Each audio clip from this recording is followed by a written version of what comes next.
Does it ever wake you in the middle of the night? The feeling that one day they will pass that foolish law, or one just like it, and come for you and your children? It does indeed. What do you do when you wake up to that? I feel a great swell of pity for the poor soul that comes to that school, looking for trouble. Spoiler, they come to that school in the next movie. and it doesn't go well for everybody. Yeah. So I've never seen X-Men, and I am having a really hard time with the fact that this came out in 2000. It's really so hard 2000 time. though. No, I understand, but do you realize that this is almost 25 years old? That you were in high school when this came out? That you I was almost middle school? Yeah, middle school. Oh, you were in middle school because I had just grade. graduated. I had just graduated middle school. Yeah. It is scary. It's a These people long are time. full-fledged adults. Yeah.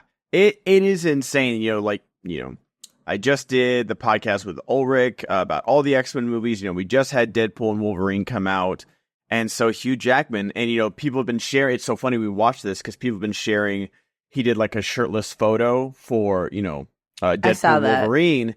And compared to, when he wakes up in the X-Mansion, he's just running around. And it's like, what happened? It's like, it's steroids, guys. It's okay. It's steroids. Oh, yeah. I'm sure he definitely worked out very hard. You can't just take a steroid and, sit on the couch. You still have to diet and do everything with it. But it's people don't look like that naturally. No, and I don't like him personally. I don't like a man. He looks great in the cage fighting scene too, where I'm just this is what someone who would just be alive for 200 years and just be strong. Is that how old he is? Poor guy. Yeah. Poor guy. Well, at first, we're covering X-Men today for those of you that just fell out of the rock you were under and don't know what we do. You heard me. Got it. From Mars. This is the Beyond the Middle Earth series. We are talking about Sir Ian McKellen's work, and we didn't do a poll this time, but arguably X-Men should have won anyway, so here we are. This is an awesome role for him. I think we could have argued for X2 or something like that, because I think he's got a little bit more prominent role, but Jess said she hadn't seen the first one, and that's where we want to start, is the first one. I think you got to, and he's a very good quote-unquote villain in this. It is awesome to see him and Patrick Stewart together. It just makes me kind of wish Pat Stu is in The Lord of the Rings in some way.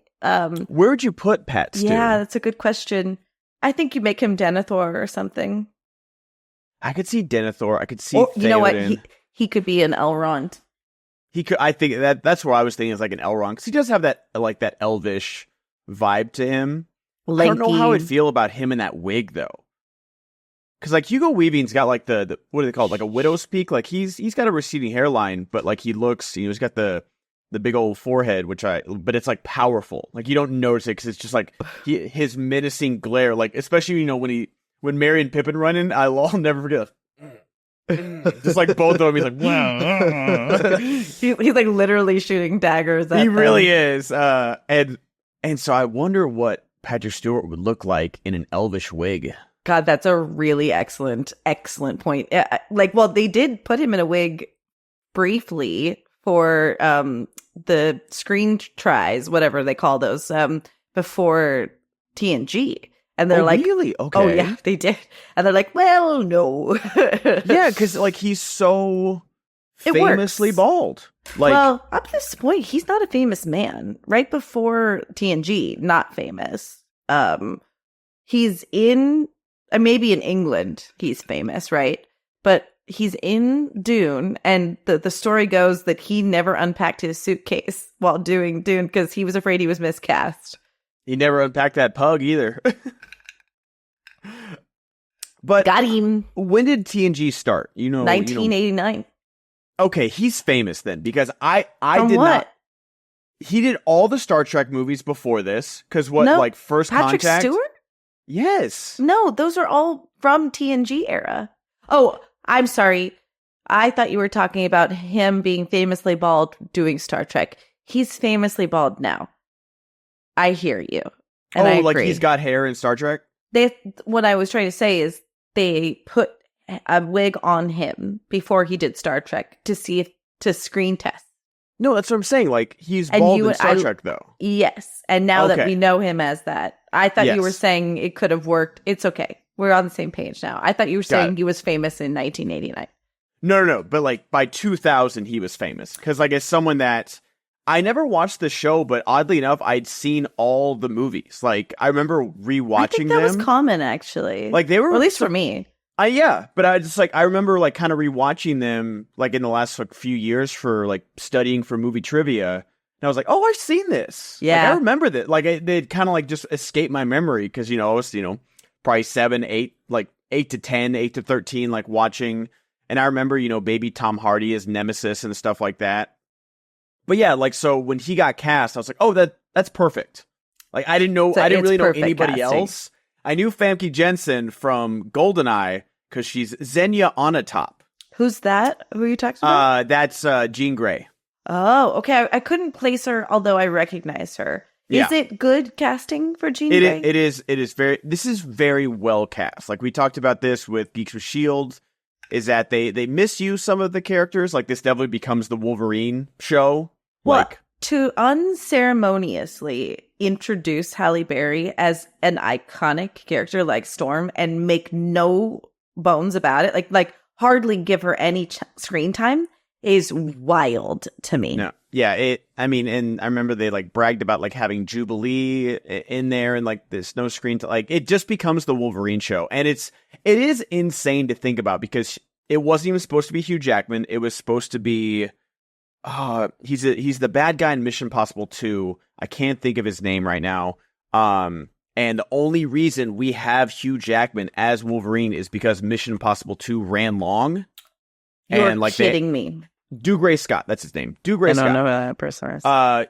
He's got like the thickest accent. Like I like him as an actor, but after 25 years of Hugh Jackman, it's impossible to think of him. But I'd love to travel. We said that on Geeks with Shield. Like I'd love to travel to the alternate dimension. Do you just want to have a Geeks with Shield episode right now? Or no, but I mean, we just talked about. I'm just playing with you. But it is crazy to think about that. One of the the most iconic comic book castings ever that people are refusing to move on from Hugh Jackman almost didn't happen. And that then is wild. In one movie, they're like, oh, we should center around this completely unknown actor while you have Patrick Stewart and Ian McKellen and Famke Janssen, like this murderer's row of just everybody like, oh no, the complete unknown is going to be the star of the next, 20 movies. And he does win you over immediately. I love, and I know we're here talking about Ian McKellen, and there is a lot to love about his performance in this. You could just tell he's having a blast. And it's so dorky for these two knighted actors to be playing comic book characters. It's kind of fucking wild.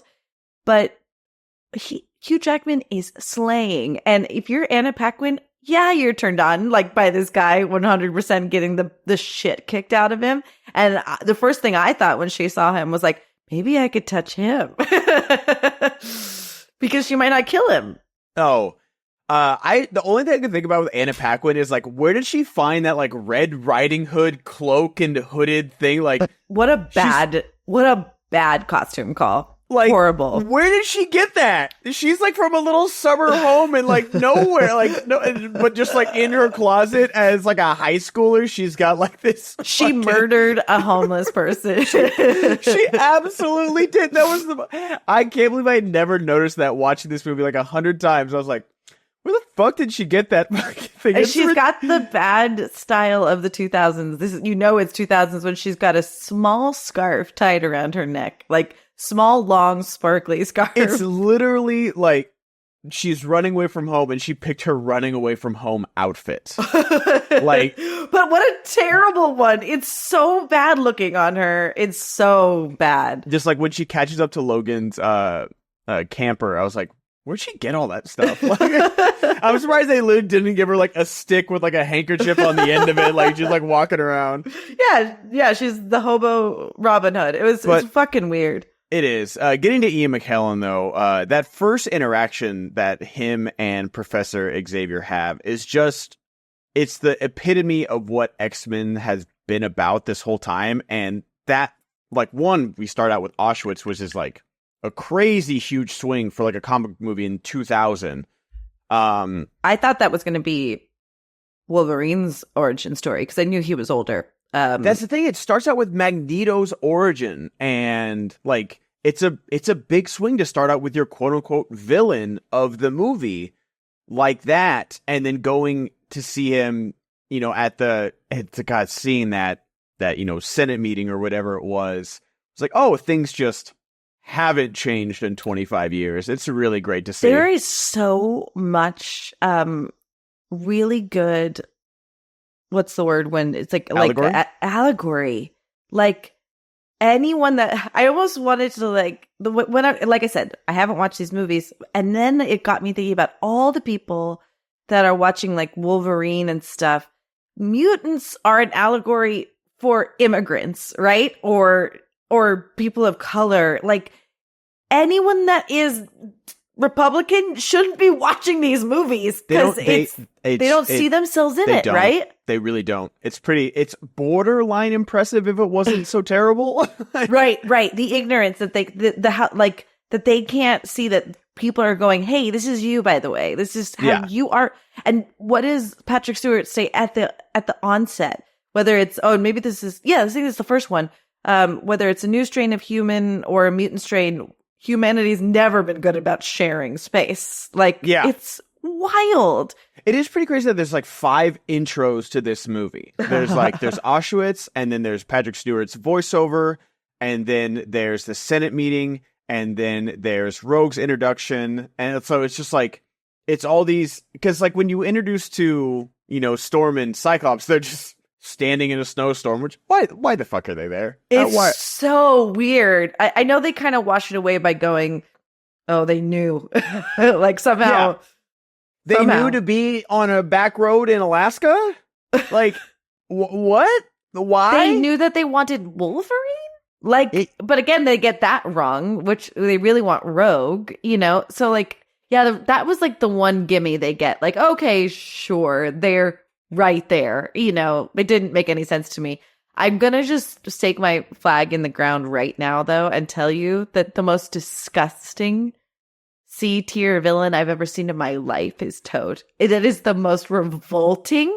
Yeah. Not even like in a good way. Do you know what I mean? Not in like a menacing or, oh, I'm scared of this guy. Why is homie's skin orange? Why is that tongue doing that thing? And like no, not in an exciting way. There's nothing exciting about that. Not a thing. Why is there a dove there in their like? How the fuck did that dove or pigeon like just get into their, you know, Mount Doom over there? Like, and why does he want the feathers? I don't understand. It's upsetting. Like Sabretooth, I can kind of get it. I can kind of vibe with it. I sort of get it. And I love that they made fun of it. Like Sabretooth, his name is... Calm down, Hugh Jackman. Your name is Wolverine. You know, like... Right, you're wearing dog. I don't know. We don't need to, like, nitpick this movie. We don't need to CinemaSins it or anything, but there are, like, very funny moments about it. Because, like, they definitely... You know, that's kind of like where the Marvel humor like came from. Like, oh, you're Cyclops, Storm. What are you, Wheels? It's like, oh, got him. Comic books are for nerds. We're in leather jumpsuits, baby. What do you expect us to wear? Yellow spandex? Yes. And it's so funny because like X-Men 97 just came out, and at the very end they kind of suit up for the finale. And he's like, oh, what's this? And he's like, oh, what are you expecting? Black leather? Like, Cyclops says that to Wolverine. Love that. Like, all the nerds are like, yeah, we got him back, baby. We're here. Because guess what? Accurate. They look better. They do. They do look... They look... Like, I don't mind, but, like, when it's so unceremonious of their introduction when they, like, fight Sabretooth, he runs away, and then you could tell... Like, Storm gets Rogue out of the car, and then I don't know if they just use, like, a body double or something. They should have used, maybe, like, dummy prosthetics weren't at the level they are now. Because, like, for Guardians of the Galaxy 3, if you watch that, when Nebula's carrying a drunk Peter Quill, that's, like, a real doll of what's his name? Chris Pratt. Really? There's behind-the-scenes interviews, Chris Pratt being like, we need to destroy this thing. I do not want this on the black market, doing whatever to some crazy fan or something. Because it's like 30 pounds or something, so Karen Gillan could carry it. They obviously couldn't do that because you see the actor like kind of pull on the body like, oh, bodies are heavy when they're just limp. And then when like the explosion happens, you see Storm and her cape just kind of fall over in the snow. And it's like, okay, you guys need to look cooler than this. Like there are a couple really cheesy 2000 style like fight sequences, or like the way that like Mystique kicks or like Toad kicks. Very Matrix. She moves in a different way. You know what I mean? She just does, which I can kind of buy. But like at one point, you could just see that like Toad's feet are static, and someone just goes, oh, and like moves their head. There's like they definitely have perfected since then how to make the camera move so that you don't see the static shots. I will say, even though this, like you said, it has a precursor to Marvel with that kind of humor or the sassiness, this movie doesn't feel like a Marvel movie, and it's for the better that it doesn't. It is like as safe as they're playing it with, some of the costumes, some of, the comic book stuff. They are taking big swing, like, rewatching this, I'm like, wow, they really are like just talking about, quote unquote mutant rights. Like, and you can assign literally any marginalized person into being a quote unquote mutant. And so it's a really good allegory, and the fact it sucks that these allegories still hold up 25 years later, but the fact that this movie does still hold up 25 years later, where you can still these like Republican senators that are just shouting like, oh, well, what if this invisible girl walked into a bank vault? What's stopping them from doing that, huh? Like that would happen. That did happen. That just happened in the Olympics with the boxer from Algeria. What's the story there? I missed the whole story. This boxer is from Algeria, which, for everybody, it's basically illegal to be LGBTQ plus in Algeria. So, like, let's just start there, that they would send a trans woman to represent their country. Let's just start there. And it just happens that they have more testosterone.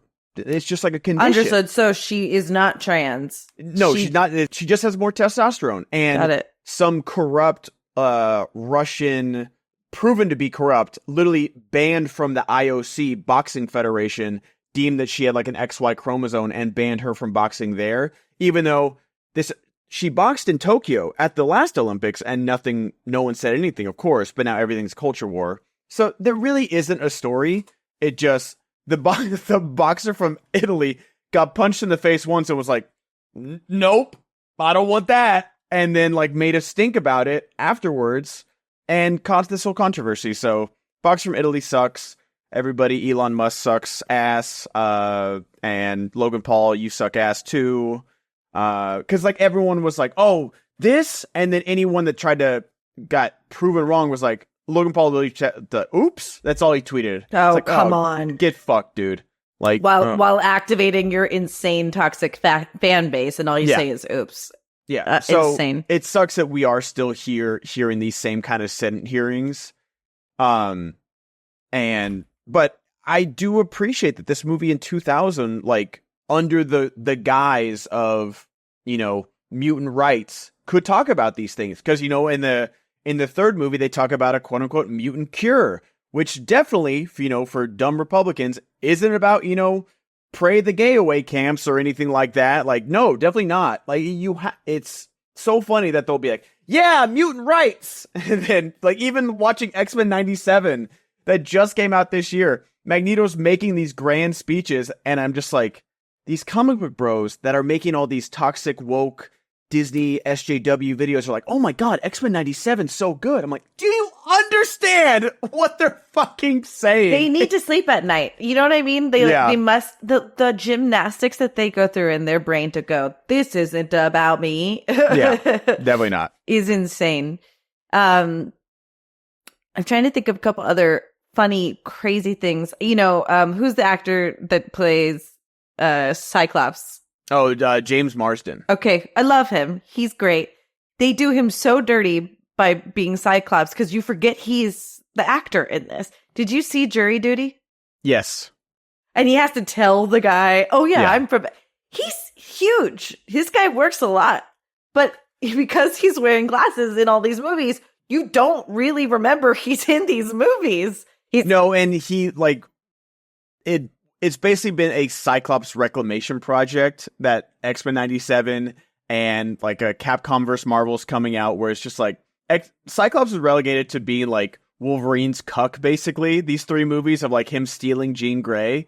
When Cyclops is, like, really cool. Like, there's this, I forgot about this scene when he tells Professor X, like, don't worry, I'll lead them. And I think that was, like, for every, comic book nerd like me that was like, yeah, Cyclops does lead the X-Men, by the way. But, like, they don't show any of that in the movies at all. They make him such a loser.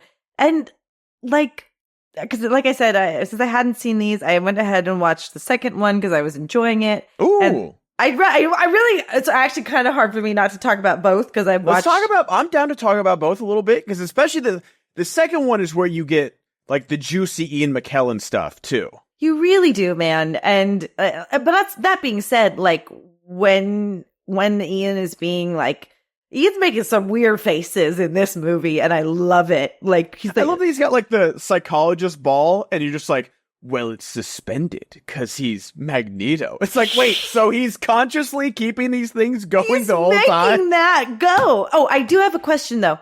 How does he fly? There's magnetic waves in the air because of the polar ice caps, and so he's, like, bouncing off the magnetic waves. So then when he's in prison in the second movie, why doesn't he just fly through or, like, shoot No himself? one knows. No, do you know what I mean? Am I wrong? He could be just, like, flying. But how cool was it in the second one that dumb security guard gets injected with iron, and he pulls the iron out of his, like, he can just smell it. He's like, there's too much iron in your blood. And everyone's like, oh my God, there is too much iron in his blood. And, like, we all just, like, bought in immediately. And how cool is it that they that's like some Return of the King PG-13 release the prisoners type moment where, oh yeah, we're just gonna have this guy get the iron sucked out of his body and then just die. What a horrible line to say to him after he's dead. Don't trust any woman that is interested in you, especially a beautiful one. Yes. I think Magneto's gay in this, by the way, too. Like, he is definitely playing him as a gay man. The only reason I say that is because he is loving Mystique as his personal attendant and plaything, not as a sexual person, he's not sexualizing Mystique. He loves Mystique as, like, this pretty thing he gets to play with. It's very fun. And they really did like, criminally underused Rebecca Romijn in the first one too. Yeah. So they gave her a little bit.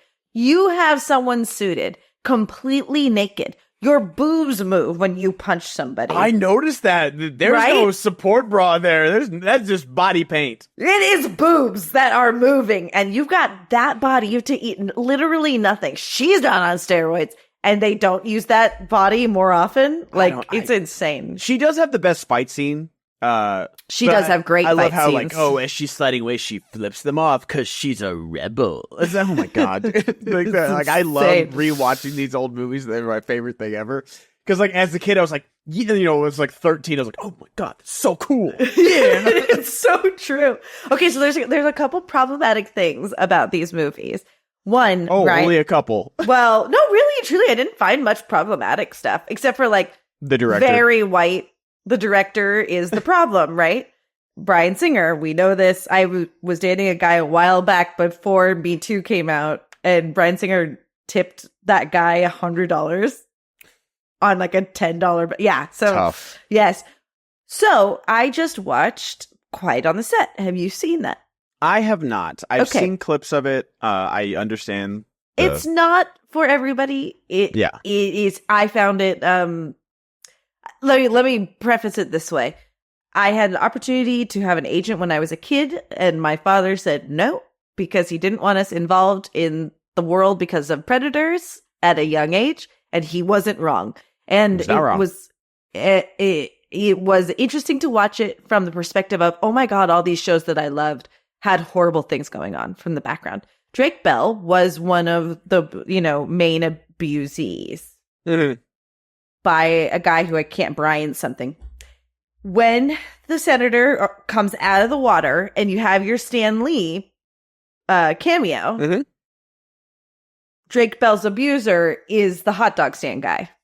Is it really? Yes. I had no idea. Yeah. So that's something. Birds of a feather right there. Well, Good I Lord. think that's kind of it, right? It's like you kind of know who's gonna protect you and who's up. Like they can smell the iron in their blood, for lack of a better.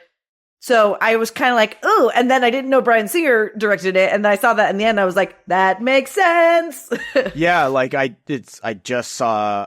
It's so funny. I sent Jessica the Ian McKellen, Ricky Gervais clip right before this because your phones are always listening to you, and it's so great. Like what I do is Peter Jackson came to me. It's like, be a wizard, and I said, Peter, you know that I am not a wizard. It's so good. It's so good. But I saw one about Bryan Singer that on the set of X2, like, he wasn't there a lot. He was, like, basically MIA, like the amazing Nightcrawler presidential assassination scene. Not him. Didn't direct a second of it. And that in costume, all of the X-Men went to his trailer and, like, tried to have an intervention, and he was, like, not having it. And that Halle Berry was like, okay, I'm done. You can kiss my black ass. Quote from Alan Cummings' book. Wow. What were they trying to intervene? He was like an he was like on as drugs. Well? Yeah. Oh, Jesus Christ. Yeah. You can kiss my black ass. I am glad that in the second movie, they do give her a little bit more to do.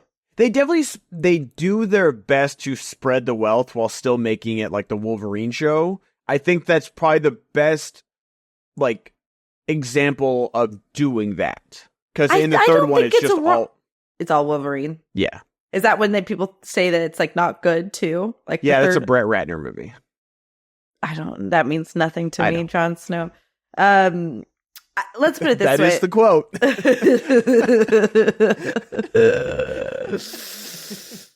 I think you don't know much, Jon Snow.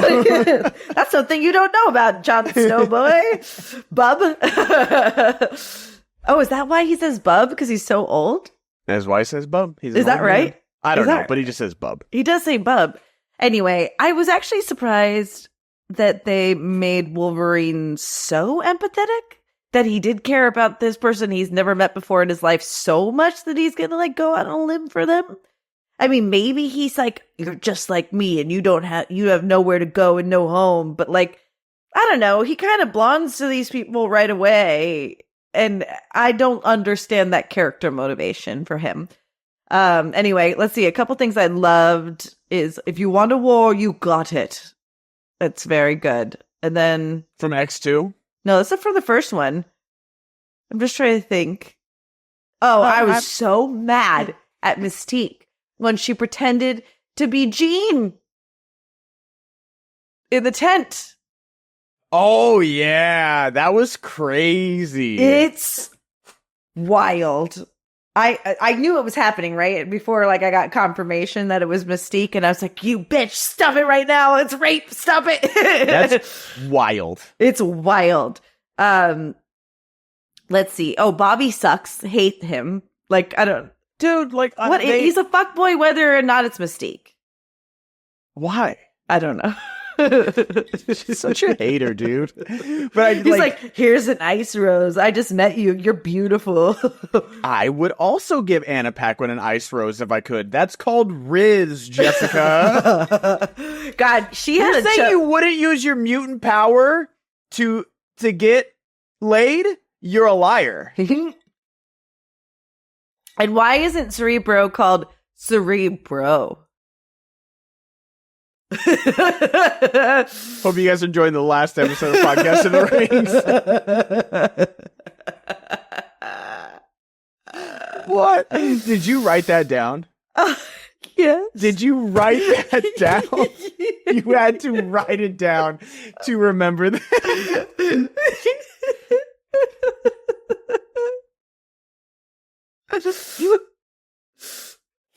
Oh my God. How did Rogue get raised if she couldn't be touched by anyone? Is it that like it didn't happen until her puberty era? It might have. That's kind of what I had always assumed. Okay. Because there's obviously like never been like an incident like this before. Like she's never gone through this before. So I And then assumed, she like, kissed the boy, and then he almost died. kiss or the something. boy. Can't kiss See? the boy. That's a lesson. Can't kiss the boy.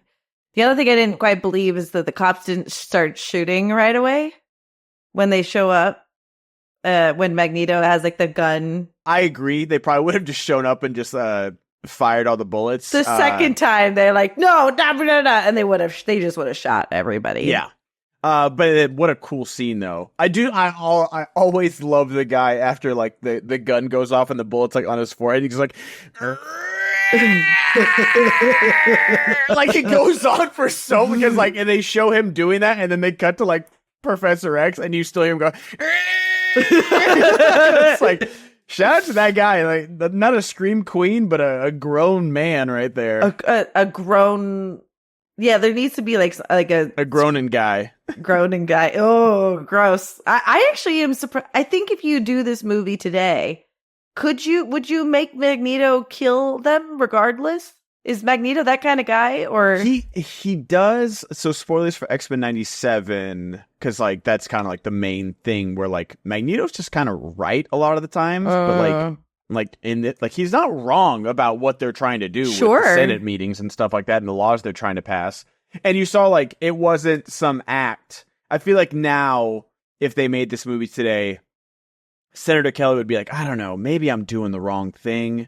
But, you know, my sponsors won't let me do anything else. 100%. But no, in the helicopter, he's like doubling down. He's like, yeah, fuck these guys. Like literally witch hunting people. But in 97, he like gets captured. And then when he gets released, the first thing he does is like invert the magnetic poles that knock out the power in the entire world. Because like all the X-Men are like being rounded up and like being hunted. So like they're literally about to all die. And because Magneto shuts off all electricity through the magnetic poles, they get saved. But then you have to think about like all the pacemakers, all the life support machines, any aircraft that was in the air. Like so he kills like a lot of people by doing this. Right. But does save the X-Men. But then like the final episode is them going to stop Magneto. And everyone's just like, I don't know, man. You kind of all would have died if it wasn't for Magneto. So it's always a tough thing to do outside comic books to toe that gray line of like how far is too far. And that's why I always recommend Attack on Titan, the anime. You mean the most Hitler-esque thing you've ever seen? Never, like, as the kids say, never cook again, random Twitter user. That was the most dog shit take, and this is for nobody but me. That was the most dog shit ass take I think I've ever seen, and the perfect example of how media literacy is stone cold dead nowadays. Wild. Yeah, you're so right too about I don't know that the senator gives a flying fuck that much about mutants in today's day and age, but he can't get out of it. Like at the end of the second movie when they like shut down the power and freeze everybody to talk to the president doesn't give a flying fuck. The president that's his constituency you know what I mean? Now it'd be like a Tucker Carlson, like, oh, I fucking, texting like, oh, I hate Trump and all these things. Like, oh, I don't give a shit about mutants. I'm just making money. Like he'd be a grifter.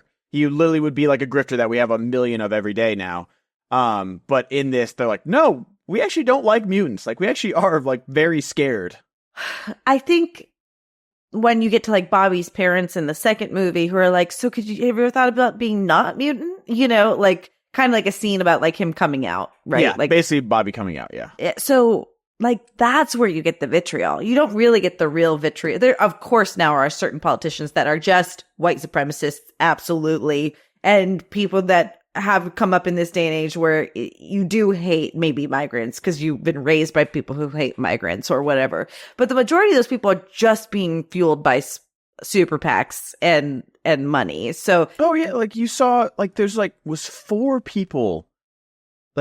prominent Republican people that came out and said like, I don't know if I can support Trump anymore. And then everybody turned against them and they had to backtrack what they said because that's where the money is. Wild. Yep. The other thing I will say too is it's really interesting that this is a Marvel, like, it's not an MCU thing, and it's you know how people kind of want mutants in the MCU. I don't know that you can, because you haven't included mutants up into this point in the Marvel universe.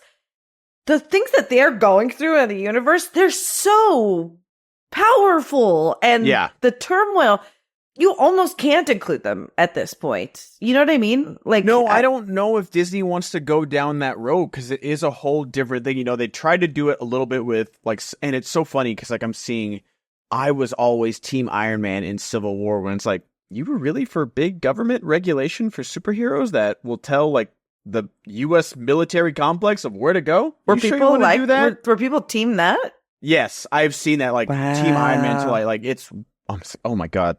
Speaking of media literacy. I love Iron Man, and I feel bad for him, and I understand how he went down that road, because that one woman told him that he killed her son or whatever. Like, but he's still in the wrong. He's still wrong. Yeah. I understand what he's saying, that they need to be regulated, but being regulated by the U.S. government isn't what they want. No. Like, in one line, Steve literally says, like, what if they tell us not to go somewhere where we're needed? What if we don't want to go somewhere and they tell us where to go? Like, the same exact thing that your father did with nukes, bro? Yeah. You know what I mean? It's so weird. No big deal. But yeah, totally. Because, you know, Bucky killed Tony's parents. He deserves carte blanche with everything he does. Oh my God. Jesus. But yeah, dealing with, like, Sokovia Accords is one thing. Dealing with an entire minority group and their rights and regulations and everything they deserve, that's a whole different thing. It's hard to do. It's hard to make a good script and write a well-functioning comic book movie that, you know, especially now where it's like, oh, well, now you're preaching at me. It's like, no, they're just talking about everything they're going through. Like, yeah. I think that's why it works so well, though, these at least first two, because again, I'm going to watch third and, you know, grit my teeth maybe.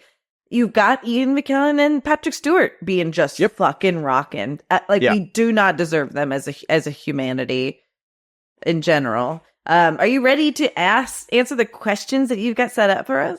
I am ready. You know why I'm excited? I think this is going to be one of the most fun to recast. Oh, I'm very, very excited. All right, we'll see y'all on the other side.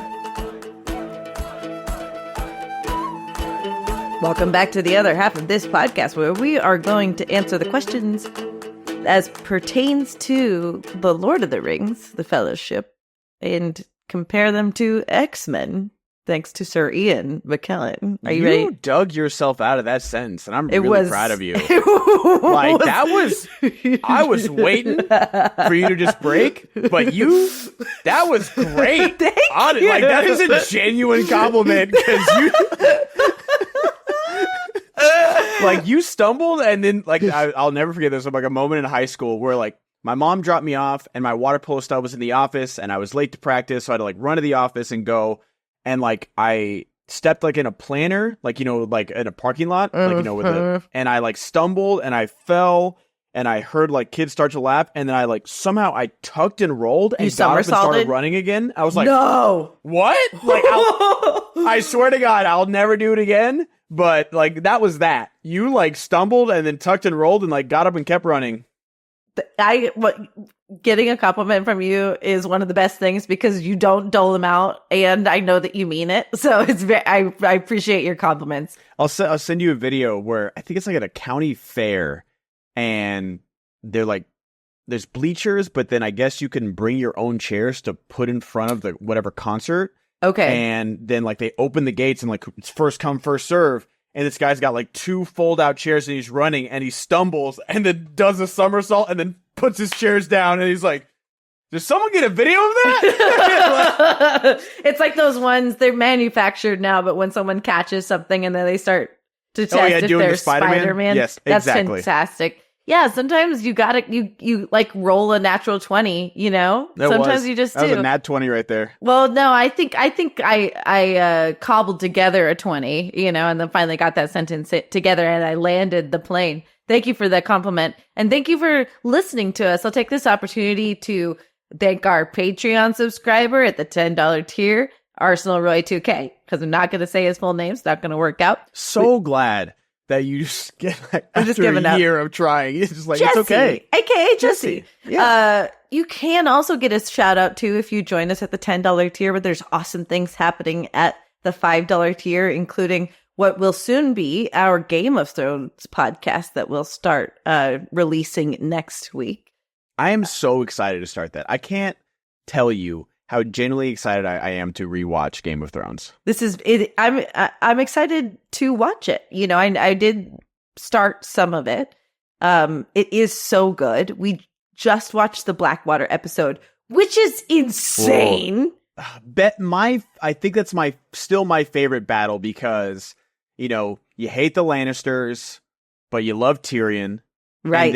And then you don't want like Sansa to die or, you know, and then you don't really like Baratheon, Stannis Baratheon. Oh, right. Yeah. But you're like, should he, because you like, you know, Sir Davos, and you're like, he should win. I love the but Hand. He's got, he's you know, great. the lady in red on his side with like the crazy ghost murder baby. And I'm just like, what?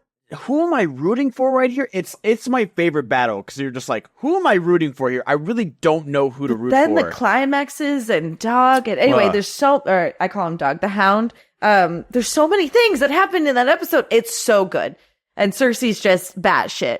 So anyway, I never thought it would happen, but here I am. I'm a Game of Thrones fan, and I'm watching it. But for now, I'm also happy. Look at all these things you're introducing me to. Mm-hmm. X-Men. What? And I don't, you know, we need it. I don't, because Jessica produces and edits all these episodes. She does a great job. But I really do want to see. We got to do like 10 minutes next week on what your thoughts on X3. I'm very excited. We will do that. We will do that. Because who do we do next week? We haven't done Billy Boyd. We haven't done Billy Boyd. There was someone else that was like big that we haven't done yet. We haven't done Christopher Lee, but he's on part of the Fellowship. No, I don't think we do Christopher Lee then. We're missing somebody though. So we've done Orlando Bloom. We've done Legolas. We've done Aragorn. We've done Gimli. We've done all the Hobbits except for Billy Boyd. Kate Blanchett is next week. She's not part of the Fellowship. But neither was Arwen. That's true. So why you say like we're not doing Christopher Lee? I don't want to do Christopher Lee. Why? I don't know. I just don't want to. The man is literally James Bond. I don't know. I just feel inclined to not. Are you disinclined to acquiesce to my request? I'm down for Kate Blanchett. Absolutely. Well, I think let's do Kate Blanchett and then go from there because there's some real good Kate Blanchetts out there. Oh yeah, Kate Blanchett's going to be another tough one to narrow down. Very tough. Well, other than Billy Boyd, I think we've done the entire Fellowship. So then we'll do Kate Blanchett, then we'll do Billy Boyd, and all we're going to do for Billy Boyd, sadly, is watch the episode of Grey's Anatomy. And then we'll be just in time for the Rings of Power debut. And I think we're going to do an episode for each episode. We'll release them one after the other, but we'll do an episode for each episode because they are releasing. We'll do one each episode, but I do think we should release all three in the same week.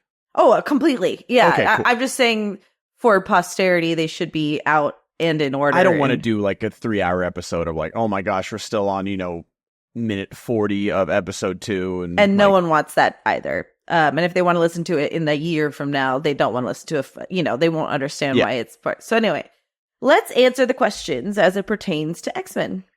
What stands out as the best moment for Sir Ian McKellen in this movie? Well, we're talking about only the first one. We could throw an X2 in there. What's his best Magneto moment from these first two movies? When he takes the iron out of that guy, it's fantastic. It's pretty great. I do love their first interaction. That's probably like one of my favorite things. Like their first and last interaction's like really great. Mm-hmm. Just because like he's just so regal And he's like, "We are the future, Charles, not them."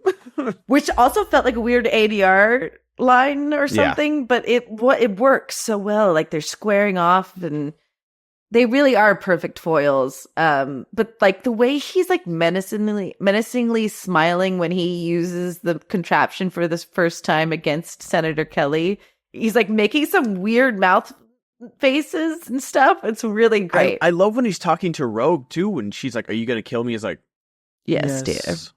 And he's like, and I know, your sacrifice will, further our fight and our plight, but I know that's not much, recompense. It's yes! like, that's so, it's like, you know what? He could convince me to die. That's okay. It's so good. It's so good. Yeah, he everything he does, he chooses scenery and just enough. Yeah.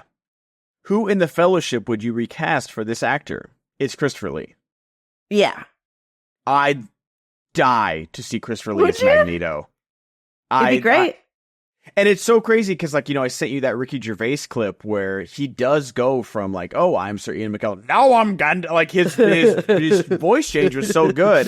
Yeah. So it is crazy to see, like, how warm he can be as Gandalf and then how cold he can be as Magneto. Like, just completely. Well, I think the thing about Magneto is the delight he takes in making other people suffer. So like, yeah, where he's like, "Where are you going, Senator? No one will have you now." It's so the good. Same.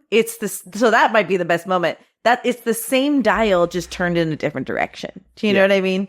And then ending the scene when Sabretooth lets him go or like can't catch him and just like closes the thing behind him. So great. Very good. Very I very also good. love the fact that obviously the growl was 80 yards, so you just had the actor go like it's like mouth a growl. That's exactly. Have you seen that bro did with the triangle and yeah. Does Peter Jackson direct this movie make it better? Yeah, I think so. Yeah, I mean, I think just for also posterity's sake, I do think it's 3 hours long, but it's long, and the first one's good because it's not. Hour 40, man. We used to be a country, Jessica. But I'm telling you, if you like Deadpool Wolverine, that's great. I enjoyed parts of it. But literally, there's a moment where Deadpool turns to the camera and says, "Don't worry, guys, we're almost done." And it's barely over 2 hours. But you do feel the length of that movie. And so, like, hour 45, baby, get me in, get me out. Like, yeah, if you can tell the story, do it. Yeah, and they do. Like, it Yeah. didn't feel like this was edited down for TV or anything like that. That's exactly right. Yeah, Okay. I think Peter Jackson makes this better. I just do. Could the main characters of this movie deliver the ring to Mount Doom? Nah, man, they fucking fumble it somehow. You think so? If it's Jesus. The X-Men with Magneto. Here's the thing, and this is just important that you're like understanding how difficult I think it is to take the ring there. It's like the most impossible thing to do. It's impossible. Who is the ring bearer of the X-Men? This is a very good question. I think, unfortunately, it's Wolverine. I think it's Wolverine. I was leaning towards Professor X, but You're telling me Wheels is gonna get up that mountain? Hey, we could put some friggin' some lifted tires on that thing. Let's go. We'll give him the comic book accurate chair that like floats. Oh, that's right. It does float.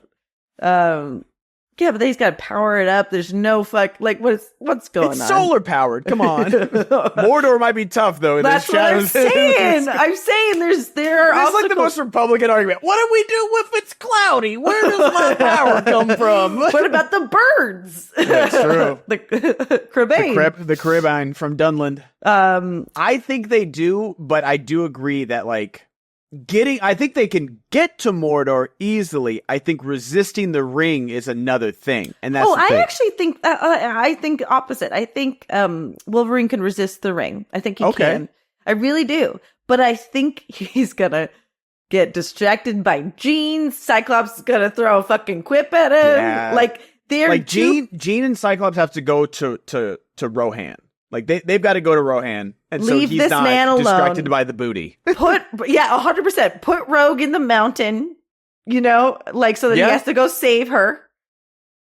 I'm just saying you have to really think about how impossible it is to deliver the ring to Mount Doom. The thing is that like Wolverine is closer to like Glorfindel or Elrond because like at the beginning of like the bad X-Men Origins Wolverine, Okay. him and Sabretooth fight through like every American war. They fight through the Revolutionary War, they fight in the Civil War, World War I, World War II, and then Vietnam is like kind of where Sabretooth? Yeah, it's his brother. They That's really poorly cast. They don't show. I don't think that it's like supposed to be in the movie. It Does feels like they Sabretooth know? I don't think it's like shown in I this see. franchise. Okay. In these It's not- first 3 movies. I understand. It's not represented that way. It feels like they kind of know each other because they act like they kind of like there's like some familiarity there. At least maybe I'm just reading too much into it after seeing Maybe all you these. know too much because Yeah. this comes as a shock and not a pleasant one to me. Do you know what I mean? So I do think that Wolverine can take the ring. I think so. Okay, so who is it? Wolverine and Rogue? Like I'm in this now. We're in this. No, now. I understand. So I think Storm.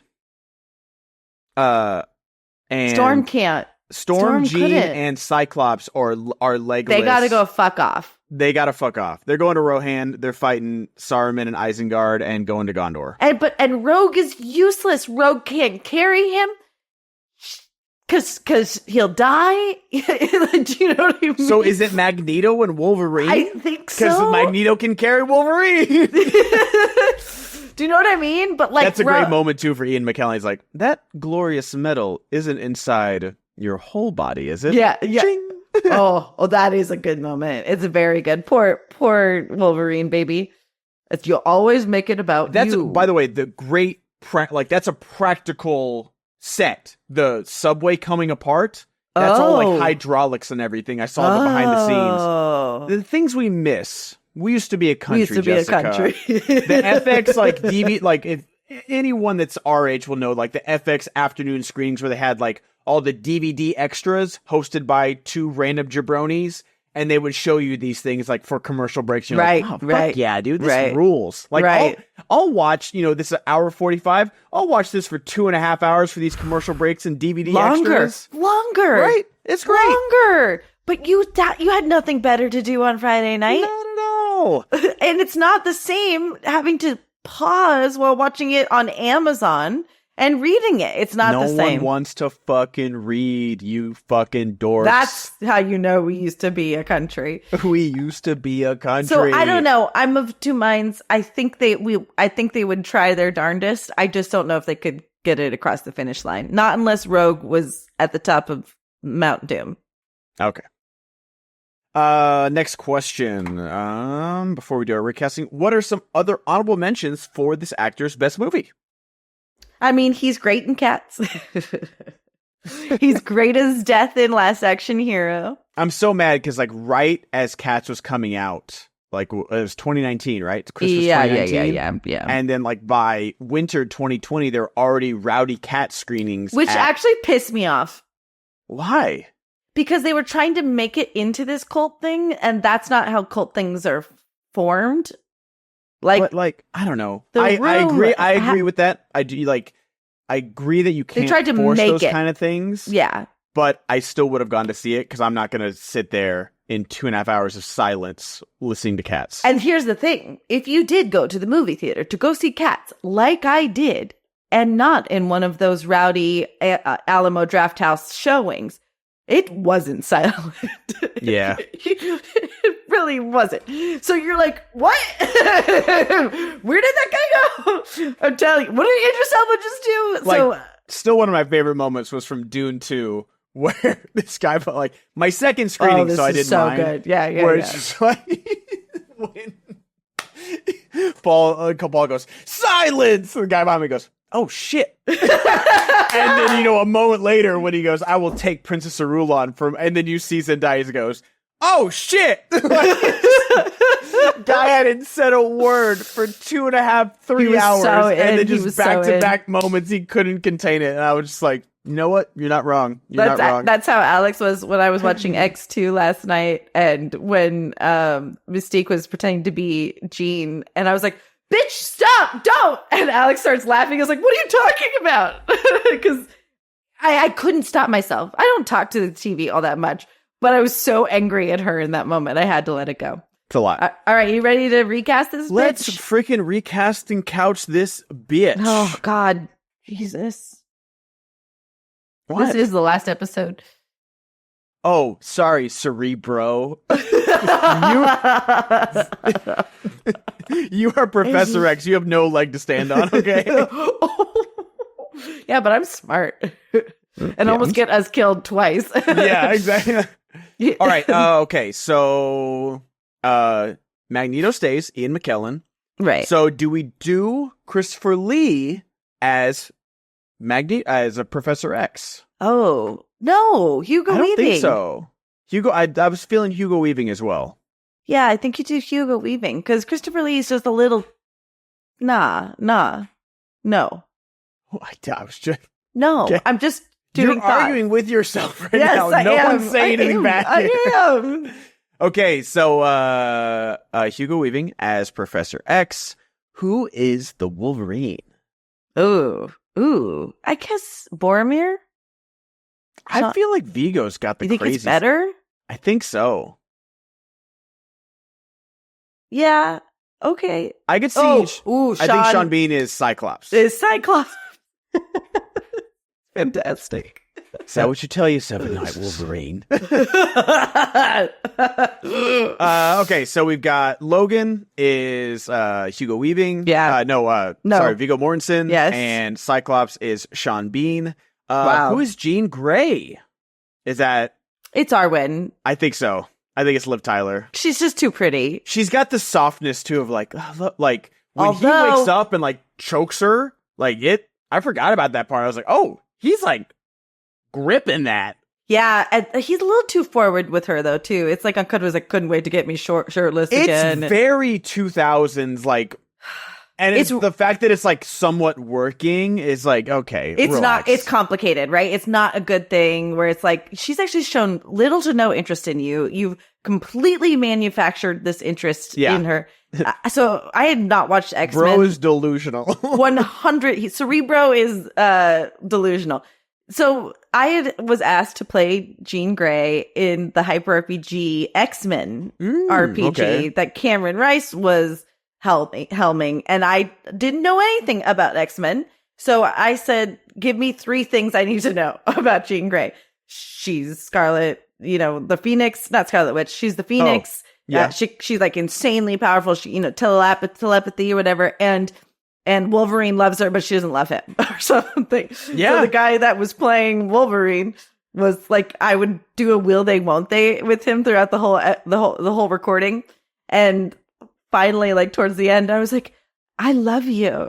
And he goes, huh? And I was like, no, Scott's right behind you. Oh, wow. I thought you were going to be like a brother or something. It might as well have been like that. But that's all I had was this information. So I used it. But it's uncomfortable because there's no reason except for the fact that he's attracted to her, that there's interest there. Yeah, there's nothing. There's literally nothing. Truly. So I actually may take away Jean Grey because Cate Blanchett is so powerful that if you're thinking about future movies, it might be better because I actually think Liv Tyler is a better Rogue casting.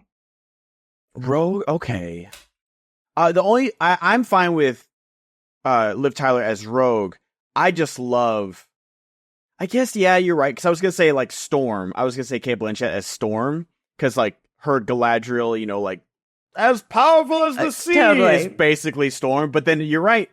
This thing like Miranda Otto, I think goes there. Phoenix instead. stuff isn't like Phoenix stuff in the comics where she's like powerful and like wielding it. Like maybe you'll see it in X3, but it's not great. Right. But yeah, I'm honestly okay with either Miranda Otto. Mm-hmm. If you're gonna do Rogue as Liv Tyler, Cate Blanchett does need to be Jean Grey. I think that's right. Because Miranda Otto's not Jean Grey. No. That's the thing. Miranda Otto could be Storm. She can't be Jean Grey. She can't be Jean Grey. I think that's how you break those women up. Yeah, I like that. I like it. I'm okay with it. Okay, so so that's all the X-Men, right? Now you have like Toad and Sabretooth. Toad. I think Toad is Merry and Pippin, and it's two frogs. It's Frog and Toad. Oh my god! I'd pay It's literally money. Frog and Toad, and they've got like the little suits on, like from the little children's book too. I'd pay money for them to do voiceovers for that. And then when the dove, like they like both tongue the dove at the second time, and they're doing like a little tug of war with it. Too far? No, it's just gross. Dude, that's what I love about that scene where he does that and then looks at the center like menacingly, and it's not like I feel like in any other movie would be like, gosh, and he's just like, ugh. He literally says, yeah. It's not like, it's not even like an I'm scared moment. It's like, oh my god, that was fucking gross, dude. What the fuck? It's like a pitch perfect, yeah. It's really good. Rebecca Romaine. Oh, but who's Mystique? I think, oh god, there's not another woman, so I don't know, bro. I think it's Kate Blanchett still. There's not enough women. Oh, it's the little girl? Lost. It's Lost. What's her name? Evangeline Lilly. Oh, okay, she could do that. She could be Mystique. You could see we those saw her boobs. in Lost. We could see Wait, how? Yeah. Okay. You're cold. Did you take a quick shower? Oh, I might as well. I'm going to go down to the pool after this and read some more Dune. It's getting better. I think I was too harsh. It's okay. It's a tough read. It is literally like Lord of the Rings and the movies, where it's like the movies are such a good adaptation, but they're for general audiences. Everyone knows what's happening, and it's quick and it's going. You read the Lord of the Rings books, and you're like, wow, they're still in the fucking Shire. That's right. So, and I try to preface too that Frank Herbert is the grandfather of this genre, and other people did it better and quicker and with more refinement. He established it, and he goes into everything, and you either love it or you don't, and you just have to be patient with it because it's very rewarding if you are. All right, so Sabretooth. Sean Astin. I like it. Sean Astin. So weird because it's like campy, but right? Like, but it doesn't actually, work. You know what? I think Sean Astin is Senator Kelly. Really? I think so. Okay. I am just forever. I've seen Encino Man as a kid, but seeing him be a little fucking weasel jerkhead ass. Oh, it's bitch changed boy, you. It's changed you. It has you. changed me. I love Sean Astin to death. I'm sorry sure this if I ever happened. met him, I will give him like the biggest hug, and I'm sure he's got the biggest, warmest hugs. But he is Senator Kelly. Yeah, he'd do a great job. Yeah. Again, it's the same dial. It's just the other direction. So I want to see Elijah Wood as Sabretooth. It's horrible casting. I hope you know that. I just want to see casting. I will see with his eye. It's just like, arr, I know, but it's bad casting. But terrible casting. But there's nothing left for him. There's nothing left. That's very good. We could swap them if you want to do Sean Astin as Sabretooth. I think Elijah Wood would be a good Senator Kelly too. But the problem is we're also casting them at their ages here. You know, like it's not like that'd be good. Like he's like a little wonderkind. Like he's like, oh, I'm already make a him senator. a better. No, that makes him a better Toad then, because then you have Billy Boyd and Dominic Moynihan. It right there. That's it. Dominic Moynihan and Billy Boyd are Senator Kelly. They're definitely gay, but they're in the closet. Like, you know, what was it like? Grindr basically got overloaded at the RNC. Are you? Swear to God, Grindr like borderline shut down because they were so busy at the RNC.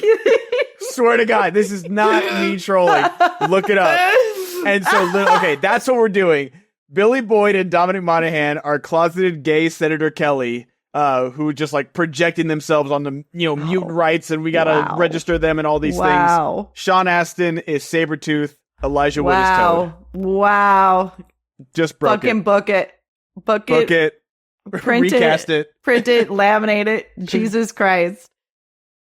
All right. So we did it. I'm very excited. I'm just selfishly excited to do Kate Blanchett. I think, unfortunately, you have to put Benjamin Button on there.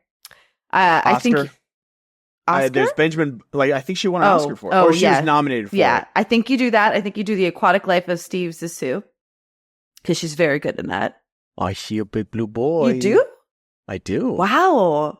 You're just He always pokes his head out at the you very got end. cat radar. He knows I'm almost done.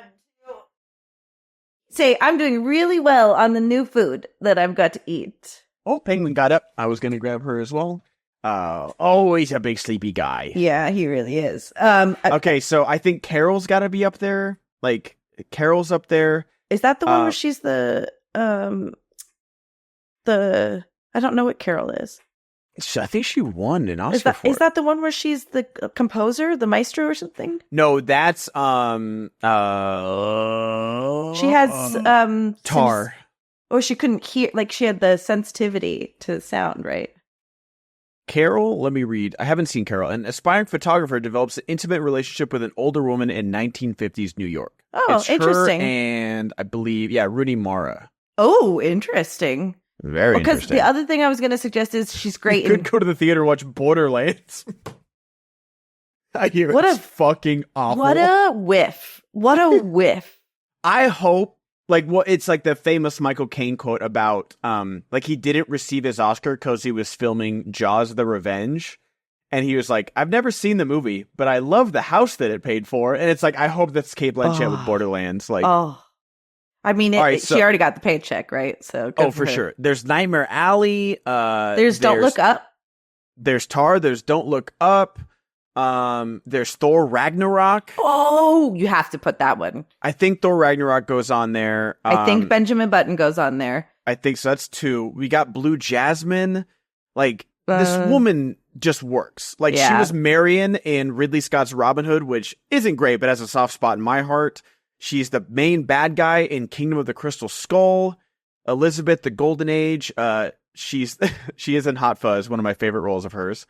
The Aviator. I think she was nominated for The Aviator as well. Wow, this is a tough. Maybe we need to do multiple polls and do a bracket. Got to do a bracket. Okay, so all right. So let's decide. So where's my phone? No, we have to do this right now. Yes. No. Okay. We don't. Well, last time we didn't do it, and then we forgot to do the poll. Just saying. Well, I mean, we could do it after we stop recording, but we don't have to do it on the recording. All right. Okay, Cerebro.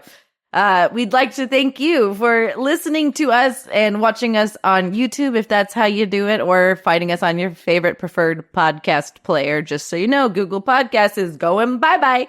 I don't know anyone that uses that platform anyway. Didn't know it existed. Exactly. There's so many different ways you can get in contact with us. We are so close to getting 10 Patreon subscribers and then having to watch the Lord of the G-Strings. Lord of the G-Strings, yeah. Who doesn't want that? Who doesn't? And then we will do a Patreon-only review of that fantastic film, of which I'm sure is fantastic. You also can get in now at the $5 tier. Listen to every episode that we've done covering House of the Dragon. Both seasons. Right? And join us for the Game of Thrones Podcast of Thrones. I think that's what we decided. Podcast of Thrones, yeah. Podcast of Thrones, which we will be starting next week. We're taking a little respite and then joining, then we'll be doing that. We'll let you know which day those drop. But again, that's Patreon only. And if they're watching us on YouTube or listening to us on their preferred player, what should they be doing, Ben? Leave us a comment. Give us a like. That's nice and easy. 1 solid thumbs up on YouTube. 5 stars on iTunes or whatever podcast platform you're listening to us always helps. And if you feel like leaving a comment on YouTube, let us know what Cate Blanchett movie, because we might do a little eight little team bracket right there. Might do some head-to-head polls on Twitter. So look out for those on YouTube and on Twitter. But yeah, so many ways to reach us, guys. I enjoy doing this with you, Ben, and I'm excited as we get closer to Rings of Power. And until we meet again. Mayor Paz, meet again.